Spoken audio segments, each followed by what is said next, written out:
Welcome back, everybody. It's been a long awaited while. I know you guys are like wondering where I've been. I stream a lot on Twitch, so that's why it's been a while since my last video. As I mentioned before in the pinned post on the last one, I didn't expect so many people to be watching the guides. So I've had a lot of people ask me, you know, when's the next one going to be out? We need to go past day 9 and get to winter. So we're back at it again. We're going to try to make them a little bit shorter for you guys. I know the last few have been 40 minutes, but once again, these are unedited videos. So they're going to be basically cut and paste right on. There's not going to be any cutting of any sort. So if you're looking for like fast tutorials, this is going to be like your walkthrough tutorial. Since the last time that we talked, we were in the process of just building our base and getting it ready to go with all the crock pots. I have a few more mods that I want to introduce to you guys. So you're going to see a few things beforehand that when we get into the game, you might wonder what I'm using. So I want to show them to you really quick. And there's two of them. One of them is the... let's scroll down to idea testing. So I now have idea testing on. Now this mod is really fun. You can go through it, and if you don't like certain things in the game, for example, noises, the sounds of certain items, or caroling, for example, in the game, you can go through and actually disable the sound. So in the game, if you see at any point where I am there might be missing audio, it's not because it's missing, it's just because in idea testing I have it disabled, and it's a really cool mod to kind of have everything that you can do in one. So for example, if you just scroll through, I'll show you a few things that I have on. You can disable caroling in the game, where if you're next to somebody and they're consistently singing Christmas tunes, you can have that disabled. When you're in woody form, beaver, the beaver music will no longer play, and if you're annoyed by all the bees and the bee boxes buzzing around you, you can turn that off. One of the best things about this is when you have WX being overcharged by lightning, WX makes a loud buzzing noise, and it could be very irritating, especially when you're trying to listen to music. So that is something that I always make sure to disable. So it's really cool to kind of go through that way. But another one that I want to kind of talk about is Action Queue Reborn. Now, it's exactly what it sounds. Action Queue Reborn kind of cuts down on the planting and the cutting down time, where instead of you holding spacebar, you can basically highlight an entire area. I'll go over that really quickly in the game, not too in depth. I just want to show you some of the mods that you might, so that way you're not too confused as to what's going on.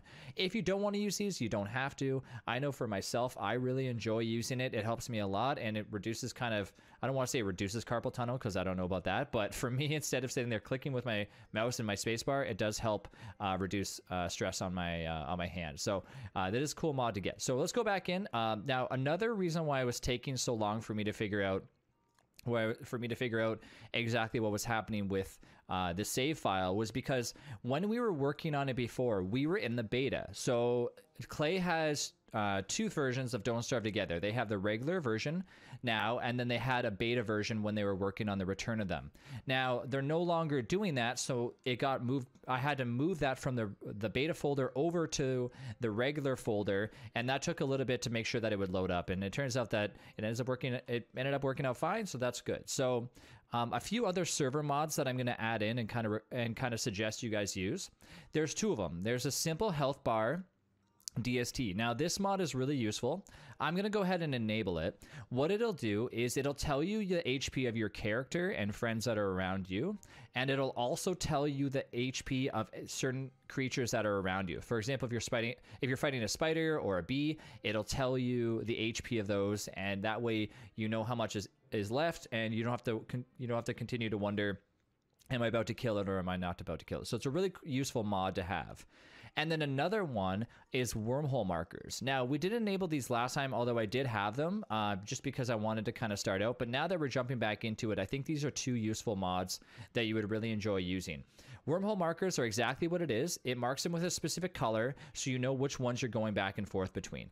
If you want to play the game more vanilla style and without knowing, I would suggest disabling this. But for me, it helps remember exactly where certain wormholes go, rather than wasting sanity jumping in between them. But with that being said, let's jump in. We got our two friends with us today, Kiri and Aki. So they're going to be joining in. Kiri was playing Wendy, and Aki's going to choose a new character. I believe Aki might be choosing Wigfrid. Might be a good character to kind of showcase in this tutorial. So we'll go ahead. We'll continue on now. When you load up your map for the very first time and you have people joining in, I forgot to mention that there's two ways that they can join in. They can search for your game on the search location on DST, or they can add you on Steam and find you that way. I would really suggest putting a password in. I don't know if I mentioned that in the previous video, but it is something that I suggest doing. Sometimes if you don't have a password on it, anybody can join in, and you don't want to have people joining in and building or causing destruction that you didn't intend for. So since our last video, I did not notice if the hounds showed up yet. So as I mentioned before, we got to be cautious about that. So once again, we're in here. You're not going to see this hint. You can press the H key for opening up the settings. That is part of a mod that I currently have enabled. But we're back at it again. As you can see, people are joining in. And we have our 4 crockpots set up. Unfortunately, Worley is no longer with us, but the portable crockpots are still here. One thing that I forgot to mention last time, with Worley being a new character to Don't Starve Together, you cannot access the crockpots. The only characters that can do this is Worley. However, you can smash them up. So I'll leave them here for the time being, but if they do ever get in your way, you can smash them up and move them around if you need. But as of right now, if you click on it, your character will say, I'm not a fancy enough chef for that. One of the things that you guys asked me for were my current settings in the game. I'll go through and explain them once more, just because I know that there was a few people that were questioning what my current settings are. Most of it is default. I have the music turned down quite a bit just because I'm not really...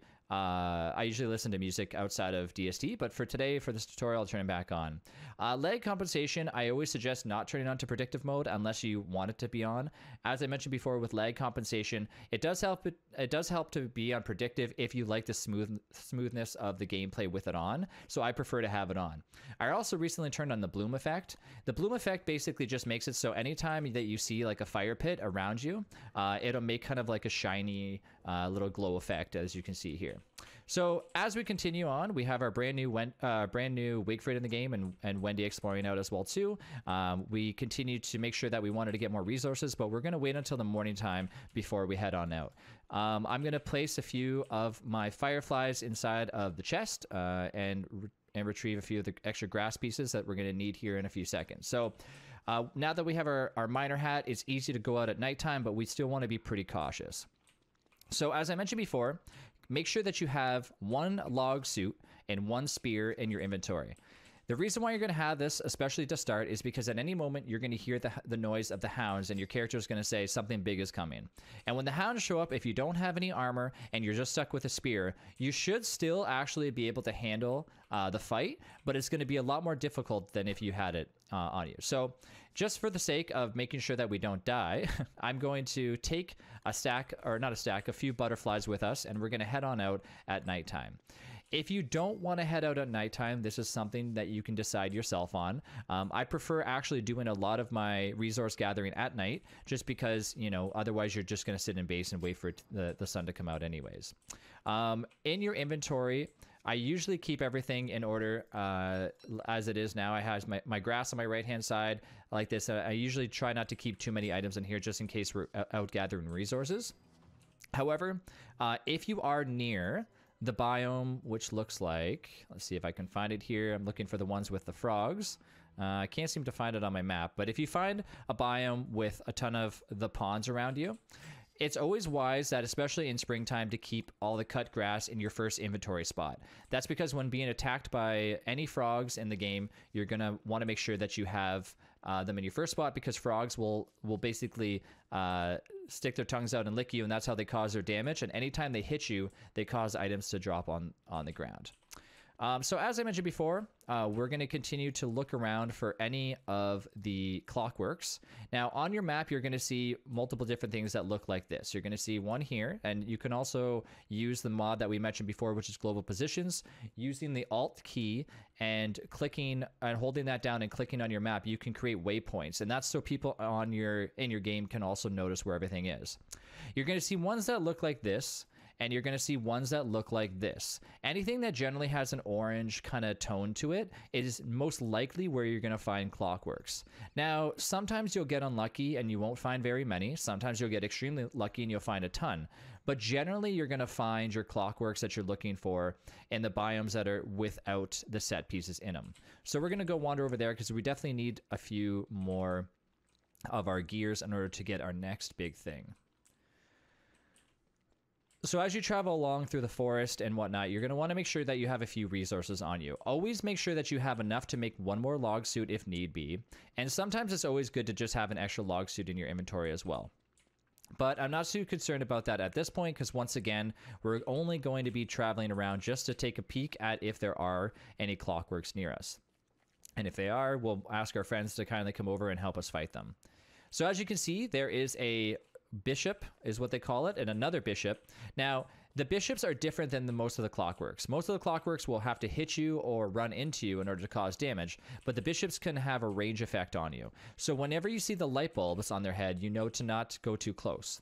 The bishops are the only ones that can have range damage that will cause your character to basically, once it gets hit, kind of get a little bit of a stun lock. And so you want to make sure that if you're getting hit by the bishops, you're either running away or you have a few people to help you fight them because they can be a little bit troublesome. And I'm going to double check this biome just to make sure that there are no clockworks here. So as I mentioned before, you're rarely going to see a clockwork at this location, if any. But when you do arrive here, you're going to see 2 marble, 1 pickaxe, and usually you find the skeletons. Sometimes it doesn't spawn. Now, what this area is not something that you need to worry about right now, but it is known as the set piece. So when you look on your map, you're going to see a marble structure. There's usually about 5. Sometimes there's more depending on where you're located. And you're going to see a rook, a knight, and a bishop. Now, these all play into something that you're going to be doing later on in order to fight a boss. So don't worry about them right now, but we'll kind of go over them in the future, in a future video. So as of right now, it's more so just a place if you want to get some free marble flooring or some carpeting. So with that being said, let's go over there and start fighting some clockworks because we're going to need to get ourselves some gears for wintertime. We're not going to use the gears right now, but we're going to save them in our inventory. I already have 1 gear, but it's always good to get more just because you can always use gears and it's always good to have extra in your hand. While you're out here, if you're noticing that you're low on hunger, I would always suggest getting yourself plenty of berries, especially if you're walking near them.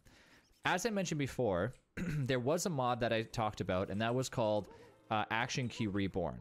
Normally, approaching a berry bush, you can simply double-click on it to pick it, or you can walk near it and hold spacebar. But what Action Queue Reborn does is kind of make that even better for you. So let's approach the second berry bush over here. And let's just say, hypothetically, I don't want to sit here and hold spacebar the entire time. Instead, I want to do something else. Maybe I want to just, instead of holding spacebar, look at something on the wiki while picking all the berry bushes. Holding the shift key, you can either drag with your mouse or you can simply double click an area.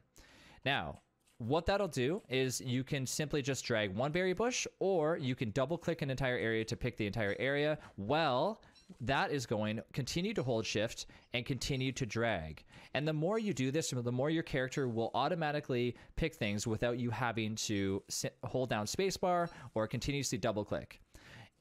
I know that a few people have said before that this mod kind of gets away from the feeling of going through the proper mechanics of DST, where you got to click on things and it kind of takes that away from it. But I find this mod definitely useful, and I would really suggest using it just because it will help you in the long run, especially if you're gathering resources that can be very tedious. Thanks again for watching this video. See you in the next one.